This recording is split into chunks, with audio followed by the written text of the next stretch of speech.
So he gave it to Satan. So now, that's why we see that Satan is the prince of earth.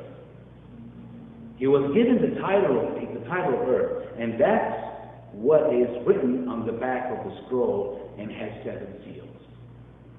That's what's written on the back of the scroll and has the 7 seals. And that's why even Paul says in his writings that Satan is the king of earth. And many other places we see Satan as being the prince of earth. That's what it is. The title, those things don't come. But remember, we go back to the time when Jesus, really quick so we can understand all this, that it comes all in perspective. When Jesus, right after his baptism, he went to 40 days into the desert. Yes? Are we all following? And who tested him 3 times there? Satan, right? One of them was Lucifer, correct? Are we on it? And he took him up on the top of the mountain and he said, here, I'll give you all these kingdoms. All this is yours. All you have to do is bow down to me. So, make it very simple and very clear. If I take all of you, or I take one of you, up to Mount Charleston, and we'll stand on top of the hill there, and I'll show you the whole Vegas Valley, and I'll tell you, I'll give you all this. All you got to do is bow down. You're going to look at me like, yeah, whatever. What do you mean you're going to give it to me? Why is it yours? See, Jesus didn't rebuke Satan, didn't say, what do you think, it's yours? What do you mean you're going to give it to me? Who told you that you have it?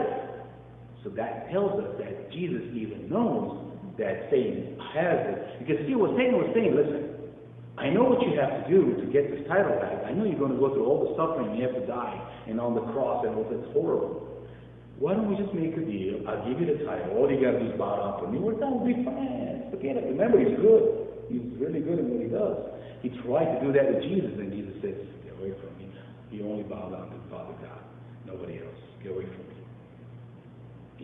Turn him away. So, are we getting this? Now we're getting the, I know we're on only verse 1, but it's a very important verse. What does that scroll mean? The 7 seals and all that stuff. It's written on both sides. So we're seeing that God's law here being continued. So when all the kings, so God has 7 years. Okay, remember the same thing applies. God is following. Okay, God has 7 years, which in God's years is 7,000 years. Are we following, guys?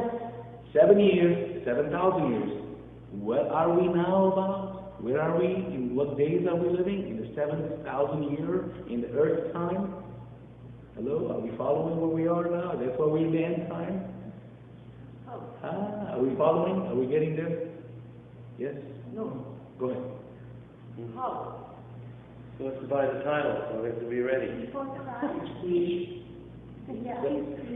Since creation. No, it's more. Yeah. So in you're about 7,000 years now. We're in the 7,000 year of earth time. Okay. Bible time. So we're in the end times. That's why we are in the end times. We are in the end times because the 7 years is coming up. You see what's happening here? It's coming up. Time's up. Because after this time, so if we go into the 8th year, basically, we cannot claim the title back. Are we following this? Are we all on the same page? Yes? Yeah, okay, good. Fine. So God has 7 years, or in God's years, 7,000 years, to take the title back from Satan by paying the price, the obligated debt back. So basically, it has to be price paid. So when all kinds of bad things happen on earth and us, it's because Adam. See, a lot of times you just say, why God is letting this happen? See, Adam gave up his title to Satan. So all bad things happen because of Satan. Not because of God. All the things that happened to us in the last 7,000 years, happening on earth, all these floods and all these hurricanes and all these deaths and all these mutilations, animals, whatever we think, and all these diseases, famine, AIDS, cancer, all this is not because God is doing any of it or God is allowing to do any of it, because it's Satan's world. It's his domain. He's the king. And all he wants to do is destroy things. All he wants to do is keep a bad thing happening all the time. Even animals. If we remember back in the Matthew, when Jesus was rebuked those evil evil Satan or whatever, the demons from that man and by the cemetery. And they begged him, please don't send us back to the caboose. Don't put us back into the lockup. Throw us back into something else, another being. So he threw them back. He said, okay, get out. And they went into the pigs in the slime. And what happened to them? They went crazy. They all went, jumped in the lake and killed themselves. You see, even animals go crazy. What do you think? That's why in the millennium to come, when we come back to reign 1,000, a sheep and a lion will be next to each other. That's because there's no more that evil in them. There's no more demons in them. The demons are out. There's no more demons. Nothing can happen. That's why all the stuff gets better. You see, when God is in control, everything is good, but Satan is in control. Satan wants to make everybody's life miserable. Everybody, including plants and animals. Not just us, everybody has to pay for it. He just wants to make everybody's life miserable. That's what he loves to do, and that's what he does. He works very hard for it, and he's really doing it. So this is what I want everybody to really understand where we're going with this, why it's happening, and this demons are everywhere. Their job is to make our life miserable and to destroy everything as much as possible. So that being said, so now we see all these things happening because of Satan, not because of God. So all bad things happen. No, we had a perfect world. Adam blew it. You see, we had a perfect world. God gave him a perfect world, and Adam blew it. Adam just, because of his ego, his pride, whatever it was, it got into him, and he blew it. So now,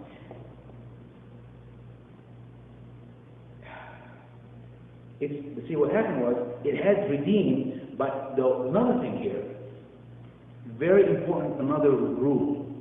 Only yourself or a next kinsman can redeem for that title back. Only the person who forfeited or his next kinsman. That means a relative of that person. So now we know Adam is no longer. So who's the relative of Adam can redeem? Now we're going to go to that. See, Jesus paid that price, but didn't take possession of the earth yet. But let me come back really quick on this portion. How? So that's why it's so important, Jesus' genealogy. Why do we think we go back so in detail, how far back, and he has to come through so many, all the way back to Adam's lineage? It shows the detail in the Bible. Jesus' lineage is his earthly lineage, goes back to Adam. All the way from Adam to David, from David, see, that's the lineage. It goes all the way. It shows it in detail. And a lot of people say, you know, the Old Testament is so boring. It's got so many names. This one's son, this one's son, this one's son, this one's son, this one's son, this son, this son. Yes, you know why there's so many names? So it shows you the lineage. Who was whose father, so on and so forth, all the way. So we can see where Jesus came from. So we can see his lineage. So we know Jesus is what?